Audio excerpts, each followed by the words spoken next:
Friend-zoned in my own marriage, and she didn't expect the consequences. When Rachel told me she wanted to redefine our relationship, I was stunned. We'd been married for 7 years. A time marked by love, loyalty, and yes, the occasional rough patch. But this was a twist I hadn't seen coming. I'd noticed a gradual cooling off in her affection. Sure, those little kisses goodbye that once punctuated our mornings had become fewer. Her laughter less spontaneous. Her touches less frequent. But I thought it was just part of the ebb and flow of married life. I never imagined it would lead to the night she sat me down in our living room and said, "I just don't feel that way anymore. Ben, I love you. But it's not romantic. Not the way it used to be." I remember staring at her, a tightness forming in my chest as I tried to wrap my head around what she was saying. "So, you're not in love with me?" The words felt foreign, awkward, as they tumbled out of my mouth. She shook her head, her eyes sympathetic, almost pitying, and I could tell she was choosing her words carefully. "I care deeply for you, Ben. You're my best friend. I don't think of us as, romantic partners anymore." There it was. My wife, my partner of nearly a decade, wanted to friend-zone me.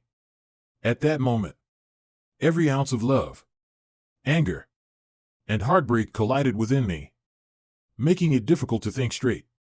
But I stayed silent. Let her finish. "What I'm saying," she continued, with a slight tremor in her voice, "is that maybe we can find a way to live together as companions, without the pressure of romance. Like a platonic companionship." I almost laughed, but the sound caught in my throat. A platonic companionship.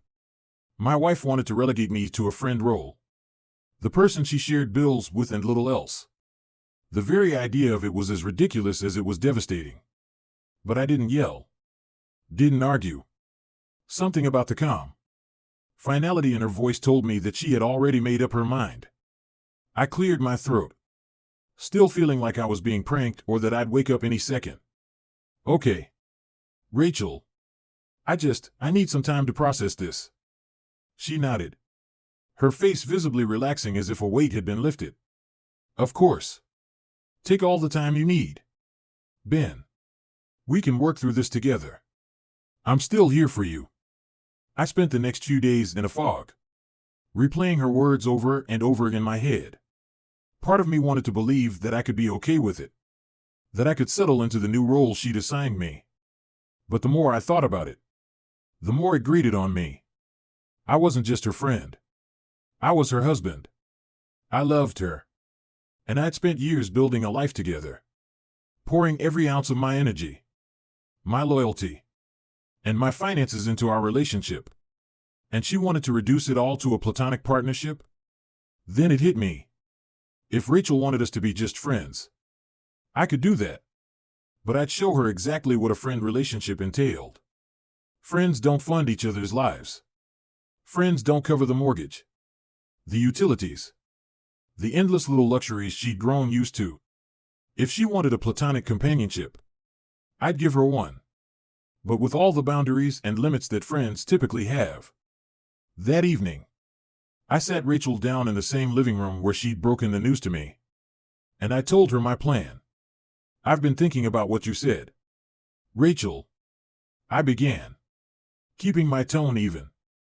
"And if you really want a platonic companionship, then maybe we should approach our finances the same way." She looked at me, confused. "What do you mean?"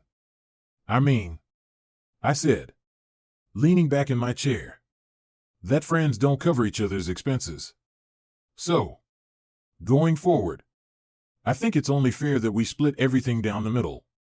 The mortgage, utilities, groceries, everything. We each pay our fair share, like friends would." For a moment, she just blinked at me, processing what I was saying. I could tell she hadn't expected this. Rachel had always been accustomed to a certain lifestyle, one that I'd willingly provided. But now, I could see the hint of panic in her eyes as my words sank in. "Wait," she said. a slight tremor in her voice. "You're serious about this?" "Absolutely," I replied. "If we're friends, then let's handle things like friends. You have your job. I have mine. And we'll both contribute equally." Rachel's face paled, and she shifted uncomfortably. "But, Ben, that's not what I meant. I thought things wouldn't change financially." I gave a slight, almost bitter smile. "Rachel, everything changes when you redefine a marriage as friendship. If that's truly what you want, then this is the reality. I'll be here as your friend, and I'll respect the boundaries you want. But I'm not going to fund a life that doesn't include us as partners." She looked away, her lips pressed into a tight line. I could see the frustration building in her. The realization that her idealized vision of companionship wasn't going to be as easy or comfortable as she thought. "But, Ben, this house, our life here, it's built on everything we share."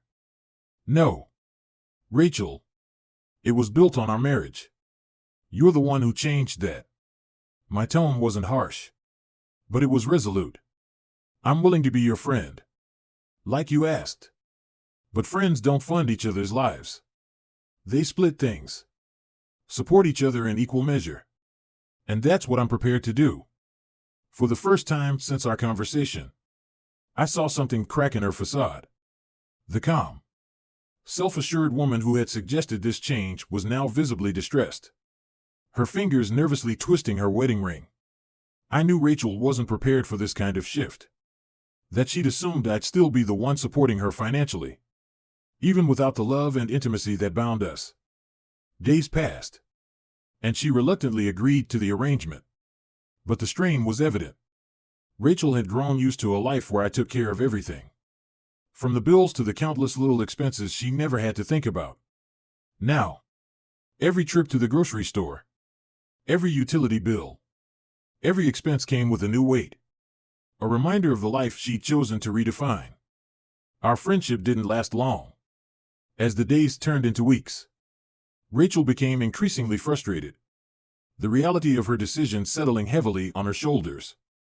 She started to bring up the old life we'd shared, the comfort and security that had been so easily taken for granted. I could see her struggling, caught between the independence she thought she wanted and the security she missed. One evening, as we sat across from each other in the kitchen, she finally broke down, tears streaming down her face. I didn't realize what I was asking for. "Ben," she admitted, her voice choked, "I thought I just needed space. That maybe we could redefine things without losing everything." I listened, feeling a mixture of sympathy and frustration. "Rachel, marriage isn't something you can just redefine on a whim. It's a commitment, a partnership. You can't have it both ways."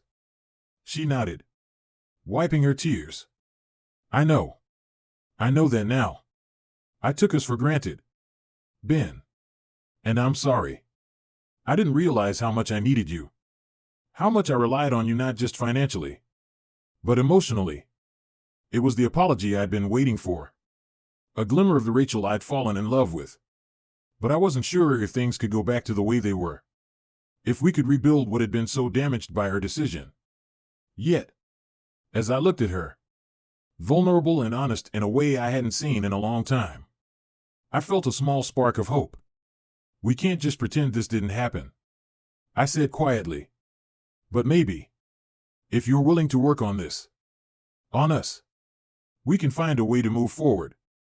She nodded, her eyes filled with a mixture of hope and regret. "I am, Ben. I'm willing to do whatever it takes." The road back wasn't easy. Trust isn't something you can rebuild overnight, and the scars of her decision lingered.